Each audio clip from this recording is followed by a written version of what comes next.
Der Herr sei mit euch. Und mit deinem Geiste. Aus dem heiligen Evangelium nach Matthäus.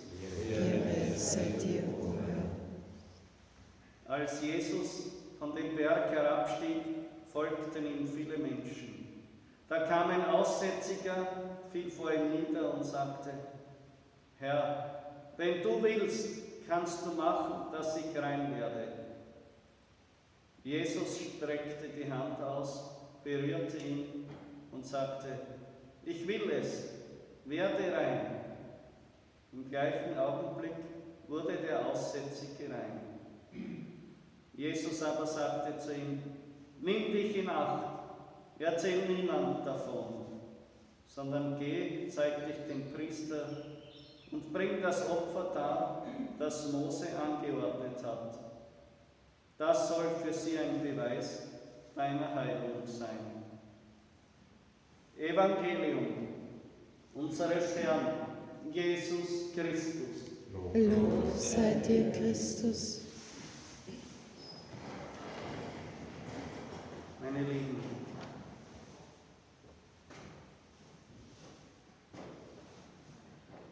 Herr, wenn du willst, kannst du machen, dass ich rein werde. Der Aussatz war für die Juden Ausdruck der Sünde, die sich eben auf diesen Menschen niederschlägt. Und die Juden haben gesagt, ja, der oder seine Vorfahren haben gesündigt, deshalb ist er krank. Jesus sagt, alle sind Sünder. Alle sind aussätzig, unrein. Sie wollten es nicht wahrhaben. Und der Kern dieser Unreinheit ist der Ungehorsam Gott und seinen Geboten gegenüber. Wir leben in einer Zeit, in der man vehement dem Ruf zur Umkehr widersteht. Das bisschen Wohlstand, das man sich erarbeitet hat, will man in Ruhe genießen. Und ich rede jetzt über die junge Generation, die vielleicht miteinander ein wunderbares Haus aufgebaut hat, 2 Kinder, die lieb sind, beide gehen wieder arbeiten, einen Lebensstil, von dem sie genau wissen, dass er dem nicht entspricht, was Gott sagt. Und sie werden ziemlich hart, wenn man es wagt, hier etwas zu hinterfragen. Nein, wir sind nicht aussätzig. Genau dieselbe Situation des Volkes Israel, von der wir gehört haben, wie sie geendet ist. Die Propheten haben generationenlang das Volk zur Umkehr aufgerufen, sie haben ihre Ohren verschlossen und sind in ihrer Sünde geblieben und Generation um Generation hat sich in dieser Sünde noch weiter vertieft. Die Anzahl derer, die dem Wort Gottes widerstanden haben, ist immer größer geworden, sodass am Ende fast niemand übrig geblieben ist, der noch rechten Glaubens war. Eine ähnliche Situation ist heute. Und auf einmal bricht das Unheil heran in Form der Babylonier und sie haben einfach alles zerstört. Der König wurde geblendet und das Letzte, das er gesehen hat, dass man seinen Sohn vor seinen Augen umgebracht hat. Man hat den Tempel, das Herz wo sie gesagt haben, hier ist doch unser Gott gegenwärtig und solange dieser Tempel steht, haben wir Zuversicht mit Gott, obwohl sie längst abgefallen sind. Ja, Gott hat es zugelassen. Dieser Tempel wurde zerstört, niedergebrannt. Der Palast, die ganze gebildete Oberschicht wurde deportiert.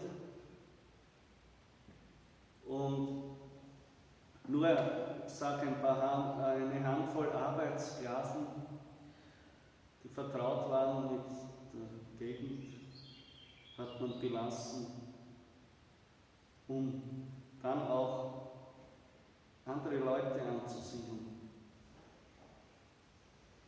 Die Existenz des Volkes wurde wirklich ausgelöscht. Und noch immer sind sie nicht umgekehrt. Der König, wie wir gehört haben, der hat glaubt, er kann noch bei Nacht und Nebel irgendwo durchschlüpfen. Der wurde auch festgenommen. Das Herz blieb verhärtet. 70 Jahre war alles zerstört. Und das Schlimmste ist, das Volk hat sich in diesen 70 Jahren auch nicht wirklich bekehrt. Der Prophet Jeremia war dann dort und ja, die hat sich dort dann auch im heidnischen Land etabliert, ihren Wohlstand aufgebaut. Wie es geheißen hat, die Stadt Jerusalem wieder aufzubauen, haben der Großteil gesagt, naja, braucht man nicht unbedingt. Wozu? Das ist erschütternd. Und ich denke, so ist es mit unserer Heimat auch.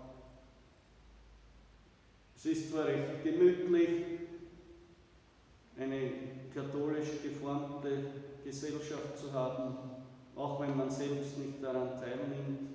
Man hat doch gewisse Vorteile und es ist eine gewisse Lebensqualität, die man doch auch hat, auch die Tradition und so weiter. Und die Leute sind dann doch auch anders geprägt, wenn sie mehr katholisch sind. Man möchte Nutznießer sein. Aber man verweigert die Umkehr bis aufs Blut. Und man möchte bis ans Ende nicht wahrnehmen, wie die Realität ist.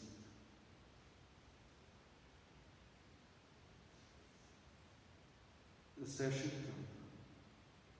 Aber wisst ihr, was für mich noch erschütternder ist?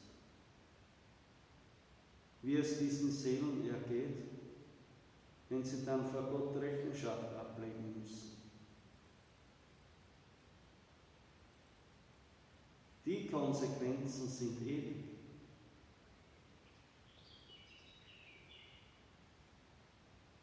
Wir, kleines Häuflein, so wenige sind wir gar nicht, weil in jeder Kirche gibt es, wir haben noch ziemlich viele in unserer Heimat, gibt es ein kleines Häuflein, wie wir es sind. Wir sind die, auf die Gott sozusagen sein Reich aufbaut. Die Säulen oder Säulchen, je nachdem, wie stark man ist. Aber wir sind die, die der Herr noch hat. Und er hat immer das Schwache auserwählt, um das Starke zustande zu machen. Wir sind eingeladen, uns nicht zu verweigern, zu kämpfen, zu beten, zu singen. Jeder, wie er kann, mit den Kräften und Fähigkeiten, die er hat. Wenn es nur eine kleine Schar ist. Aber wenn wir wirklich beherzt uns hingeben, dann wird der Herr Herr seinen Segen ausbreite. Heute ist Freitag, wir schauen auf den gekreuzigten Herrn. Und so tot ist vielerorts die Kirche. Es ist der Leib Christi. Aber wenn wir diese 3 Tage der Dunkelheit durchhalten, beten, scheinbar ins Leere hinein opfern, dann wird die Auferstehung kommen. Amen. Vergelt's Gott.